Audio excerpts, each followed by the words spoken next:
शेलार भाजप नेते हे सुद्धा मतदानासाठी पोहोचलेले आहेत।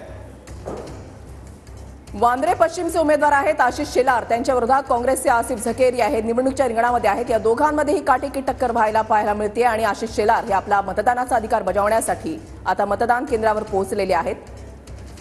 दिग्गज नेते आपल्या मतदानाचा अधिकार बजावतील, सर्वसामान्य माणूस आपल्या मतदानाचा अधिकार बजावेल। दुसरीकडे आपण पाहताय अजित पवार आणि सुनेत्रा पवार आपल्या मतदानाचा अधिकार बजावण्यासाठी काटेवाडीमध्ये पोहोचलेले आहेत। काटेवाडीमधल्या शाळेमध्ये मतदान केंद्राच्या ठिकाणी ते दोघंही आता सध्या उपस्थित आहेत। 7 वाजता 7च्या ठोक्याला मतदानाला सुरुवात होणार आहे। आशिष शेलार मतदानासाठी पोहोचलेले आहेत। रांग छोटी असली तरी रांगेत राहून आपल्या मतदानाचा हक्क बजावतायत आशिष शेलार। तर दुसरीकडे काटेवाडीमधली दृश्य आहेत जे पवार कुटुंबियांचं मूळगाव मानलं जातं आणि तिथेच वोटिंग आहे। अजित पवारांचं मतदान करण्यासाठी अजित पवार, सुनेत्रा पवार तिथे पोहोचलेले आहेत आणि महाराष्ट्राची घोडदौड कायम राहील अशा पद्धतीने मतदान करा असं आवाहन अजितदारांनी केलं आहे। भाजपचे महत्त्वाचे नेते ते म्हणजे आशिष शेलार, त्यांच्या विरोधात आहेत काँग्रेसचे आसिफ झकारिया आणि या दोघांमध्ये ही काटेकी टक्कर जी आहे ती पाहायला मिळते। तर दुसरीकडे बारामतीमधल्या लढतीकडे